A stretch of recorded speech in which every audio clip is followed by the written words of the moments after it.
চন্দ্র রাশি অনুযায়ী তুলা রাশির সাপ্তাহিক ফলাফল 16 জুন থেকে 22 জুন 2025।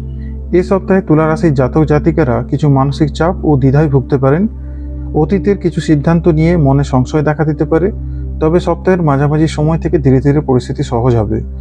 কর্মজীবনে দায়িত্ব বাড়তে পারে। যারা চাকরিরত তাদের জন্য কাজের চাপ বাড়বে, কিন্তু নতুন সুযোগ আসবে। ব্যবসায়ীদের জন্য সময়টি কিছুটা ওঠানামার, বিশেষ করে লগ্নি সংক্রান্ত বিষয়ে সচেতন থাকতে হবে। সম্পর্কে ভুল বোঝাবুঝি হতে পারে। পুরনো সম্পর্কের মানুষ হঠাৎ যোগাযোগ করে উঠতে পারে। দাম্পত্য জীবনে ধৈর্য ও সহানুভূতির প্রয়োজন। যারা প্রেমের সম্পর্কে রয়েছেন তারা একটি নতুন সিদ্ধান্ত নিতে পারেন। শরীরে ক্লান্তি, ঘুমের সমস্যা বা হালকা মাথা ব্যথা দেখা দিতে পারে। যারা চশমা ব্যবহার করেন বা চোখের সমস্যা আছে তারা একটু বেশি যত্ন নিন। পুরনো রোগকে অবহেলা করা ঠিক হবে না। শুভ দিন মঙ্গলবার ও শুক্রবার। রং সাদা ও গোলাপি।